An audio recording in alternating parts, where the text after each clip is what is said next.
Good morning and welcome back to Gaming with ADHD. It is Flashback Friday, where I like to take a look at older games in my collection or just older games in general that, in my opinion, have kind of stood the test of time. They are something that I still enjoy playing, something that I'm interested in playing. Typically, though, something that's got some age to it. And today I wanted to show you the 1997 game Bohnanza by Uwe Rosenberg. Now, I realize that, especially for a YouTube video or a demonstration, this is not the best presentation. But I wanted to use this because this was one of the first games in my gaming collection as an adult. When I started getting into the more, we'll call them artistic, hobby style games. And over the years, it's been used to make friends, to spend time with my family. And so even though this box is beat up and has tape and the lid doesn't come off but it'll open and there's a hole in the instruction book, there are so many memories in here that even though we've considered replacing the game and just getting a new copy with some fresh cards, I haven't pulled the trigger on it yet. So today I want to show you how the game plays and tell you why I think it is a great gateway game and why I think it's a great addition to anybody's collection. Now, I'm not saying that you have to have it. I'm not saying that you need to have it. I'm just saying I think it makes a great fit in anybody's collection. Now, as I said, it was released in 1997. The Rio Grande version supports 2 to 7 players, and the game will play in approximately one to 1.5 hours. Okay, it comes with 154 different cards, or not different cards, but a deck of 154 cards with a variety of bean types. Okay, so in our family, we don't call this Bohnanza, we call it the bean game. Now, for the bean game, you're going to start with your deck of cards. Now, I'm not using the whole deck, it's just for an example. So we've got our deck of cards there. And in the deck, there are these different bean cards.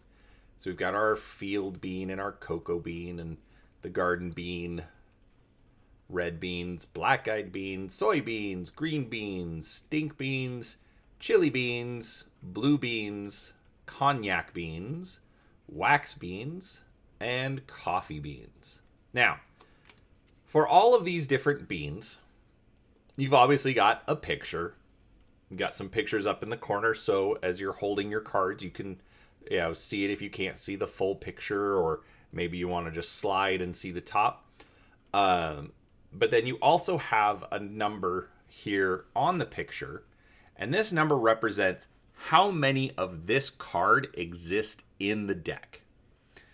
Now, along the bottom, you'll see we've got 4 different columns. Now, these represent coins. So when you harvest your beans and you sell them, this is how many coins they're worth. And the number underneath indicates how many of that particular card you need in front of you in order to get that many coins. So for the coffee beans, to get 1 coin, we need 4 cards. 2 coins, we need 7 cards. 3 coins, we need 10 cards. And 4 coins, we need 12 cards. Now, typically the least you'll be able to get is 1. The most you'll be able to get is 4. But there are some exceptions. One of the first is the field bean. So in this case, there are only 3 cards in the deck, if you have two of them, you can harvest those cards and end up with a third field, because in the game you only start with two, so you only have two types of cards that you're planting at one time. And then if you have all three of the field bean cards, you can get 3 coins.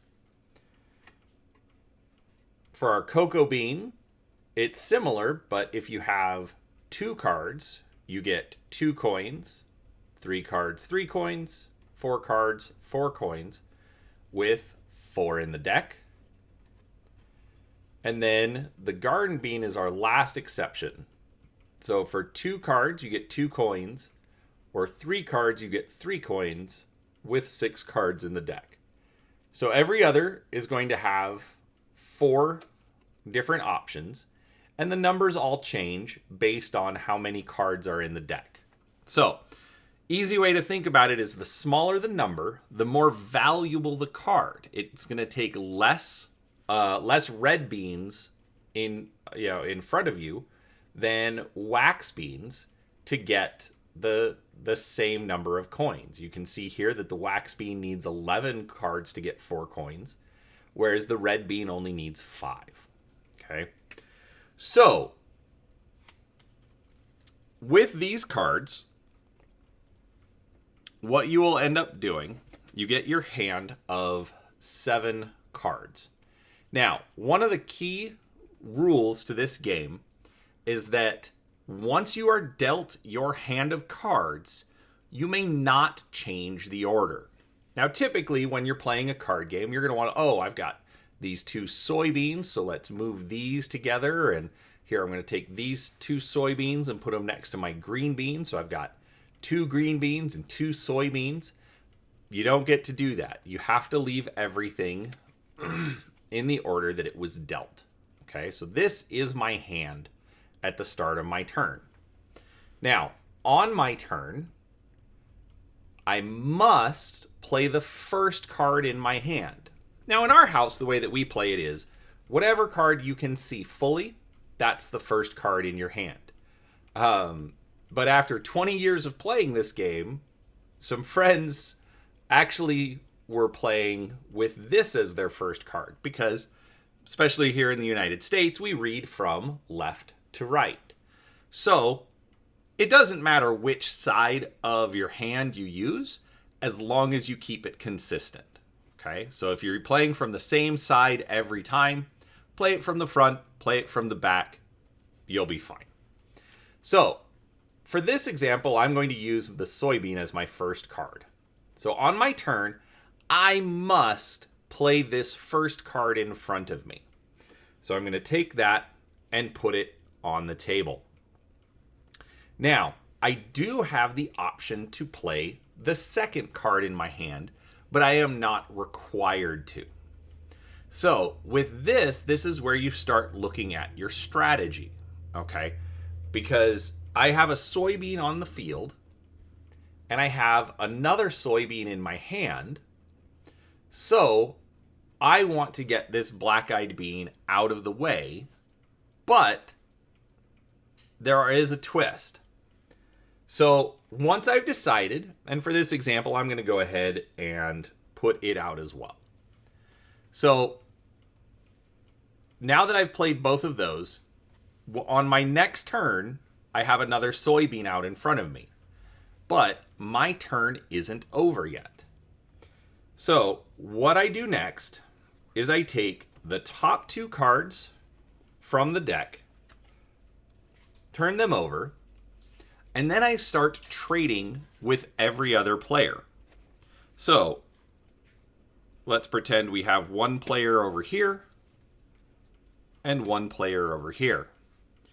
Now, I have all of the cards in my hand, plus these 2 cards that I flipped off the top of the deck, available to trade with any other player. Now, I can trade this stink bean to the player to my left if I choose, and I can choose to play or to trade the green bean to the player on my right. I can also take cards from my hand in any order. I don't have to take from the front or the back. I can take from anywhere. So say the player to my left wants the stink bean, but they also need a blue bean. So I can take the blue bean out of my hand and trade that to the other player. Now, the catch to trading is that while I can trade with the player to my left, the player to my right, any players in front of me, the other players can only trade with me. So the player to my left cannot take a card and trade it to the player to my right so that the player to my right will give me a card. Okay? All of the trades must go from me, from my hand to the player to my right, or my hand to the player to my left, or my hand to the player in front of me, and vice versa. Okay, so I can take cards from them, but we can't trade in a circle. Okay, so that's the one exception for trading. Now, once all trades are complete, and I'm going to say that I got another soybean and a black-eyed bean in these trades. Actually, I just got a soybean. Haha, sorry. So, I got a soybean as part of my trade. Now, when I do so, I like to put them in front and separate from my field, because the order in which you're planting is important. Okay.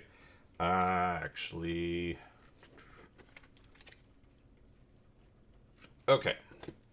So, during my trades, I ended up with another soybean and a field bean. Now, at this point, all trades have to be planted. Any cards I gave to the player on my left, they are going to put into their bean fields. Any cards I traded to the person to my right, they're going to put in their fields as well.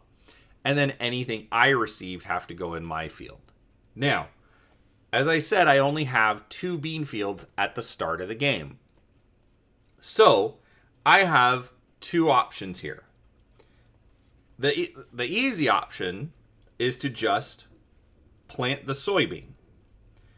But the problem is that now my field bean has to still be planted, but where do I put it? Because both of my fields are full. Now you might be thinking, oh, just tear up the black-eyed bean. You only have one of it, and you don't have any more in your hand. And you'd be wrong. Okay? When you're going to harvest, the rules state that you either have to tear up a field with more than 1 card, not that it has to have 2 or 4 or the most, but just more than 1, if your other field only has a single card in it. So, in this case, I have to tear up my soybeans in order to plant my field bean, because I only have 1 blue-eyed bean.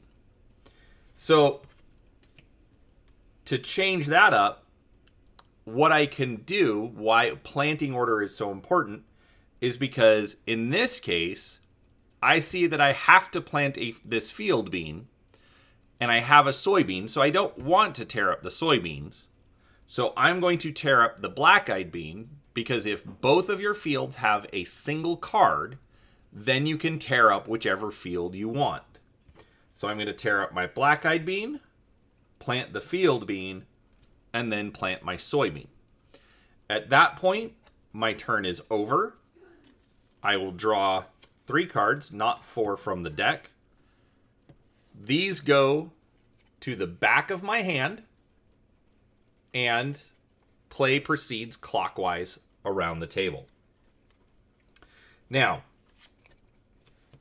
One other exception to tearing up your fields is if both fields have more than one card. If both have more than one card, then it doesn't matter. You can pick whichever one you want to tear up. So in this case, even though the soybean has 2 and the black-eyed bean has 3, I can tear up the soybean because it has more than, or both fields have more than one card. Now, final thing about tearing up your fields, when you do so, you'll notice on the back of the cards, you have a gold coin. So in this example, I have 2 soybeans, which say I will get 1 coin out of it. So I will take one of the cards from my stack, turn it over, put it in front of me, and then take the rest and place them in the discard pile next to the deck. And once I've got the cards in my hand, that will end my turn and play proceeds. Once the deck is empty and in the discard, the first time you will take it, you'll shuffle your cards, and you'll make a new stack, and you'll keep going. The second time, the deck's going to be significantly smaller, so you will take the discard, shuffle the deck, and make your draw pile. After the third time going through the deck, the game is over. Now, don't worry about it. It seems like it would take a long time. However, as you're harvesting your bean fields, you're removing cards from play because these are now, these now represent your points. Okay? So, the second and third rounds actually go a little faster. So, that's effectively how you play. There's one other thing you can do. At any time, you can take 3 coins, or 3 of your points, and discard them to get a third bean field card. It is double-sided, so you can pick which image you want for your third bean field. And at that point, you can start planting 3 sets of beans in front of you, and not just 1. The rules are still the same. You must tear up a field that has more than 1 card if you are able to do so. Or you can tear up any field if they all have a single card, or they all have more than 1. So, that's it. That's the rules for Bohnanza. Now, they do include rules for how to modify the deck based on the number of players. In our experience, we just play with all the cards. It's easier, it's faster, and it just gets fun. My wife absolutely adores garden beans and cocoa beans. In fact, she gets rather vicious with those on the field. And, it ends up just being a lot of fun. We like to make jokes. We've literally been playing this game for 20 years. And so there is just a lot of history there. So overall, I absolutely adore this game. I absolutely do recommend it. I think that it takes the trading aspect of games like Catan and removes a lot of the extra. You're not having to build. You're not having to worry about what resources you're getting, because you're always getting cards that you can trade. In fact, you don't even have to trade for cards. In our house, anything and everything is on the table for a trade. It doesn't ever get that extreme, but it does result in a lot of fun, a lot of bargaining, negotiating, because you have to have that last field bean, or you're 1 card away from getting 4 coins for your coffee beans. Overall, it's just fun We have so many good memories. And like I said, I think if you want to add this to your collection, you won't be disappointed. So that's my, Flashback Friday review of Bohnanza in its beat up but trusty box. And I hope you enjoyed the video. If you did, please give it a like. If you're new to the channel, please subscribe. Please let me know what you think. Have you played Bohnanza? What do you like about it? What's the oldest game in your collection? Why is it still there after all this time? So, with that being said, have a wonderful day, and we'll talk to you next time.